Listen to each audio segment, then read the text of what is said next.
Bismillahirrahmanirrahim. Assalamualaikum warahmatullahi wabarakatuh. Darso Arif Bakuama di sini di Toiba TV di hari Senin tanggal 2 September 2024.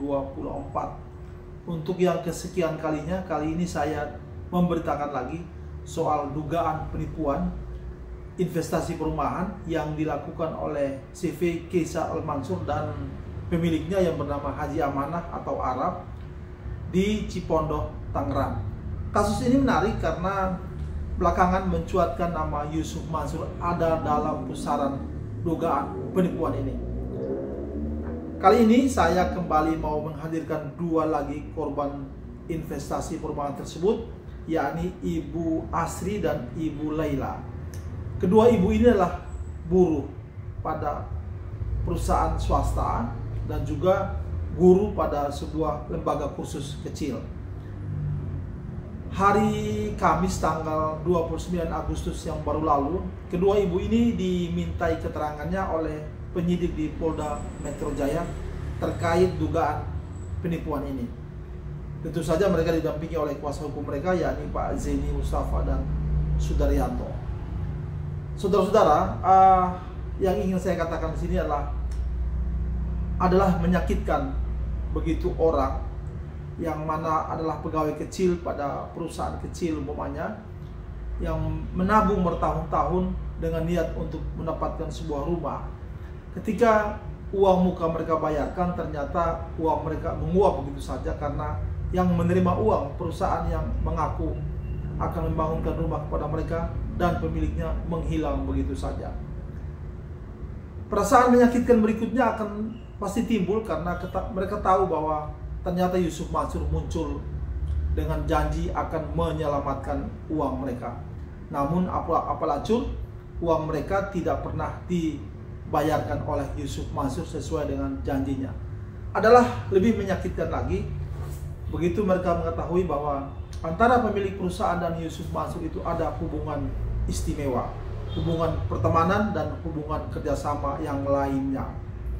Saudara-saudara, situasi ini lebih menyakitkan lagi ketika andai saja mereka tahu bahwa ternyata Yusuf Mansur itu membangun rumah makan warung Steak and Shake tak jauh dari tempat rumah mereka yang sedianya dibangun oleh CV Keisa Al-Mansur. Adalah warung Steak and Shake yang berada di Jalan Dan Mogot, tak jauh dari Cipondoh, Tangerang. Nanti saudara-saudara, pada video berikut ini saya akan lampirkan pengakuan dari Ibu Asri dan Ibu Laila. Cukup mengejutkan, ada sebuah nasihat yang cukup menohok dari Ibu Asri dan kepada Yusuf Mansur. Apa itu nasihatnya? Nanti lihat saja di video berikut ini. Juga saya akan tampilkan di sini pemandangan warung Steak and Shake di Jalan Daan Mogot yang sudah saya rekam pada sekitar 2 bulan yang lalu. Rumah makan warung Steak and Shake ini baru dibangun oleh Yusuf Mansur itu pada bulan Februari tahun ini. Kenapa kita berkeyakinan bahwa rumah makan warung Steak and Shake di Jalan Daan Mogot ini milik Yusuf Mansur? Karena sudah banyak sekali video dan file-file yang menunjukkan bahwa Yusuf Mansur itu memang pemilik dari warung Steak and Shake ini. Ditambah lagi dengan pernyataan beberapa sumber saya, termasuk Iqbal dalam video-video saya, yang mengatakan bahwa sebagian besar warung Steak and Shake itu berada di tangan Yusuf Mansur dan dimiliki secara pribadi oleh Yusuf Mansur, termasuk lahan tempat berdirinya warung Steak and Shake itu. Ditambah lagi dengan pertanyaan saya lewat surat yang resmi saya kirimkan kepada PT Warung Steak Indonesia soal kepemilikan warung steak yang dimiliki oleh Yusuf Mansur yang sampai detik ini tidak pernah dijawab oleh PT Warung Steak Indonesia. Jadi bolehlah kita beranggapan bahwa warung Steak and Shake yang berada di Jalan Daan Mogot itu yang menempati lahan tidak kurang dari 500 meter itu adalah milik Yusuf Mansur.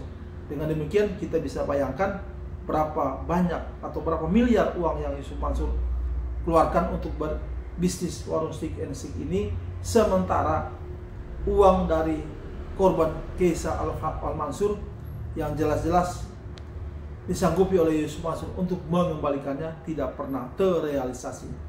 Mudah-mudahan video saya ini bermanfaat bagi kita semua Dan sampai bertemu pada video berikutnya yang tetap saya akan membahas masalah-masalah hukum yang terkait dengan Yusuf Mansur dan usaha-usaha yang pernah dia bangunnya. Juga tentu saja dengan korban-korban yang pernah timbul akibat usaha-usaha yang dilakukan oleh Yusuf Mansur. Semoga bermanfaat video saya. Billahi taufiq wal hidayah. Wassalamualaikum warahmatullahi wabarakatuh. Hari Kamis tanggal 29 Agustus 2024. Hari ini kembali Pak Zaini dan Pak Sudar di sini dengan dua kliennya ya Pak ya. Iya. Memberikan keterangan kepada penyidik di Polda Metro Jaya terkait dugaan penipuan CV Kisah Al-Mansur ya Pak ini ya. Iya. Siapa saja Pak hari ini yang jadi hari ini sebenarnya kan 3 orang yang dipanggil, cuman 1 orang berhalangan jadi tidak bisa datang. Yang hari ini yang hadir tuh Bu Asriani sama Bu Nurlela. Ibu Asriani. Bu Nurlela ya. Bu Asriani kan sudah pulang. Berkaitan dengan interogasi yang dilakukan oleh penyelidik tadi, kedua-duanya mengaku bahwa mereka sudah memberikan DP terhadap Kaisal Mansur ya, yang mana diterima langsung oleh yang namanya Arab atau Haji Amanah itu. Kalau Bu Asriani tadi mengatakan bahwa mereka sudah DP, menyetorkan DP itu 100 juta. Ya, kalau Bu Lela? Bu Lela menyetorkan DP-nya 158 juta. 158. Ini suaminya Bu Lela? Iya. Waktu nyetor itu Bu Lela udah guru? Belum, ibu rumah tangga. Masih ibu rumah tangga. Masnya kerja di mana waktu? Saya karyawan swasta. Karyawan swasta. Udah punya rumah sekarang? Lagi nyicil sih. Lagi nyicil. Padahal 150 juta harusnya itu lunas. Harusnya lunas ya. Harusnya Mas? lunas. Iya. Sekarang nyicil baru lagi. Sekarang nyicil baru lagi terpaksa. Anaknya udah gede Mas? Belum punya anak. Oh belum punya anak. Ibu maaf ngajar di SD SMP? Ngajar kayak franchise Sempo gitu. Oh Sempo ya, yang jari metika gitu ya, Iya, seperti aritmatika. oh. Jadi boleh nabung uang itu terus disetorkan. Pengembalian dari Yusuf Mansur berapa banyak boleh lah? 23 jutaan. 20 jutaan dari 180 juta. Iya. Pertemuan dengan Yusuf Mansur ikut? Ikut. Di mana tuh? Kalau kita dibantu sama koordinator. Oh Pak Hadi itu ya? Pak Hadi itu. Nah waktu pertemuan dengan Yusuf Mansur masih ingat nggak apa yang disampaikan oleh Yusuf Mansur? Itu sih pas yang cuman dia kalau ini kita kita udah diurus lah nih Secara pokoknya kekeluargaan. secara kekeluargaan udah nggak usah bawa-bawa kayak gitu, ntar pokoknya aneh ganti semuanya dia bilang Begitu. gitu. Waktu Yusuf Mansur ngomong saya mau ganti, Ana mau ganti, apa yang ada di benak Masna sama Pak Lela? Yusuf Mansur itu siapa di kasus itu? Saat itu kita nggak tahu ya, Ya. karena dia niatnya hanya membantu kan, dia bilangnya mau membantu. Kita Ya. juga nggak tahu ya. Kita kalau dibantu ya alhamdulillah bersyukur Ya. kan. Jadi ya kita berharap sama dia. Cuman kan kita juga nggak tahu. Hubungan. Katanya pas mendengar segelintingan bahwa dia itu ya ada yang di belakangnya bagaimana gimana. Saya juga nggak tahu. Ada gitu. hubungan lah dia. Ada hubungannya gimana gitu. Tapi tahu nggak bahwa mereka berdua sebenarnya berteman akrab? Saya pernah dengar katanya mereka teman kecil katanya. Teman kecil. Pernah dengar katanya. Oke. Sekarang kan si Arab ini kan ngilang gitu ya. Terus Yusuf Mansur sudah mau kembalikan walaupun sedikit gitu ya. Walaupun Kira-kira Masnya sama Pak Lela nih ada pesan nggak buat Yusuf Mansur dan Arab tentang uang-uang ini? Gimana pesan? Pesan atau harapan? ya kalau harapannya sih mohon segera, maksudnya kalau memang mau ngebantu, niatnya membantu ya segera dikembalikan. Kasihan yang nunggu nabung Gitu. bertahun-tahun uangnya nggak ada. Jangan gitu. transfer awal tiba-tiba atau udah tidak transfer lagi. Iya. Kayak gitu. Jangan kasih harapan palsu lah. Harapan palsu ya. Iya. Iya, iya. Sedikit saya tambahkan Ya. yang menjadi tertarik di antara kedua klien saya yang diperiksa hari ini, mereka menjanjikan perumahan syariah. Itu kuncinya ya. Iya, jadi DP-nya DP-nya dicicil dulu, nanti begitu sudah jadi rumahnya dicicil tanpa bunga. Tanpa bunga. Begitu ya Bu Lela ya. Iya. Itu yang janjikan. Itu yang membuat tertarik ya. Hmm. Lagi-lagi orang memakai kata-kata syariah untuk memikat konsumen, tapi di belakang hari setelah itu malah banyak sekali unsur penipuan. Sekarang kan sudah di polisi nih, di tangan yang bawa polisi. Harapan ibu gimana kalau pak polisinya? Supaya Arabnya ditangkap atau gimana harapan ibu? Ya semoga Arabnya ketemu ya. Jadi kan kita bisa jadi ketemu titik terangnya nih kasusnya di mana gitu loh. Mungkin kan dari Arabnya ini kan dia dapat keterangan yang lain gitu kan. Apa dia mau ngaku dia anak buahnya Yusuf Mansur apa gimana kan Pintar. Bisa terbongkar ketahuan. Kalau nanti umpamanya Arab ditangkap terus dia ngaku sebagai anak buahnya Yusuf Mansur gimana bu? Menurut gimana? Ya saya mau sih nggak dibuka Yusuf Mansurnya juga. Nggak bisa ya. Gitu. Ngomong-ngomong sekarang udah punya rumah belum? Di mana tuh? Di daerah Tangerang sana Pasar Kemis. Berapa biaya rumah itu? Dulu saya ngambil rumah jadinya ngambil rumah subsidi. Karena uang ibu sudah habis di si Arab itu ya bu? Iya. Kesal dong bu? Iya. Bu Asri anak berapa bu? Anak Iya. Anak saya Satu ya, lebih besar bu? baru kelas 3 guys. Terus suami bagaimana komentarnya begitu tahu ibu dibantu Pak Zeni ke polisi?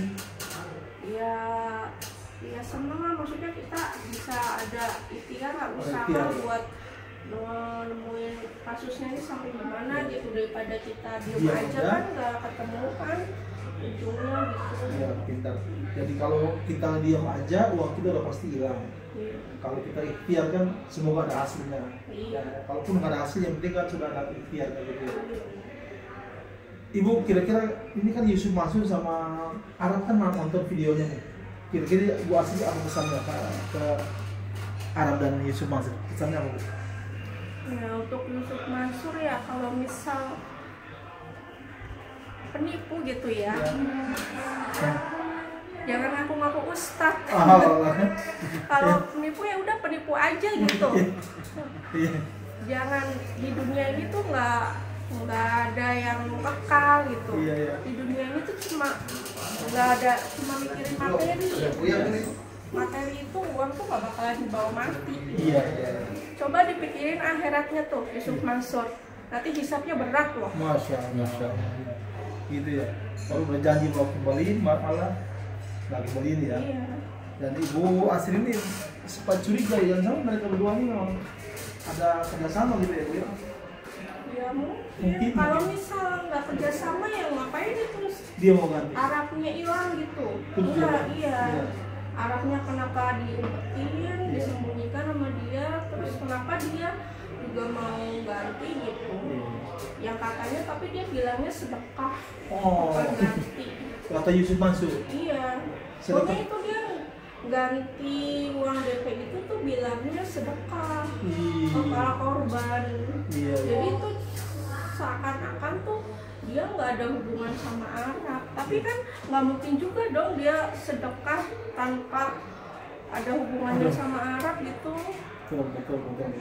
Kalau ke Arab sendiri, Ibu pesannya apa Bu? Kalau ke Arab? Ya untuk Arab ya harusnya keluar lah ya, nggak usah sembunyi-sembunyi lagi.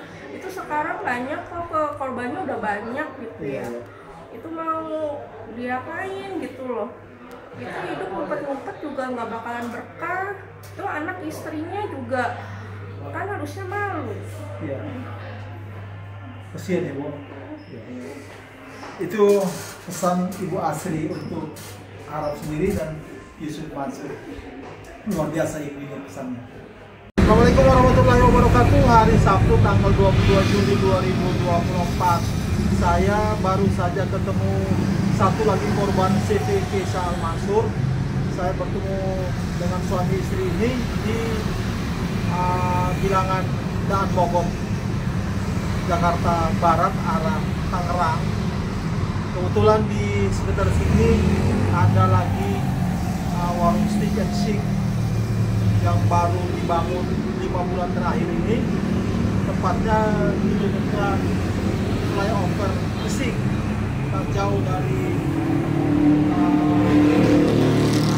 Taman Kota, sudah masuk Jakarta Barat, tepat di pinggir jalan, sehingga kendaraan yang lewat begitu bising kalau merujuk pada apa yang dikatakan oleh Iqbal bahwa Yusuf Mansur selalu membeli tanah atau lokasi lahan tempat warung steak dan steak berdiri dan dimiliki secara pribadi, maka bisa dibayangkan lokasi di Jalan Bogor, Jakarta Barat ini, harga tanah di sini saya kira berkisar antara 60 sampai 75 juta per meter persegi atau mungkin lebih dari itu.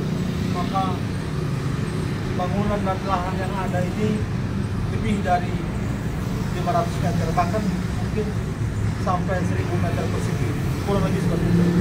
Maka kita bisa bayangkan berapa uang yang dimiliki oleh Yusuf Mansur untuk mendirikan dan mengembangkan warung steak dan steak di sini. Uang itu tidak sebanding jumlahnya dengan uang yang harus diberikan Yusuf Mansur kepada korban CV Kesa Al Mansur.